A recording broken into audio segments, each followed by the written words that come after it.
Heading to Attleboro, the Blue Bombardiers taking on Franklin. Also a battle of the student sections tonight. The Panthers going pink and big blue, feeling a little bit country. I myself feeling a little bit rock and roll.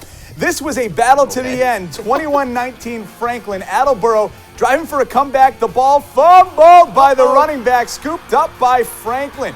But the Blue Bombardiers get the ball back, bombing up a Hail Mary. They heave this one up, but the pass falls incomplete, and the Panthers hold on to win it. 21-19, the final. And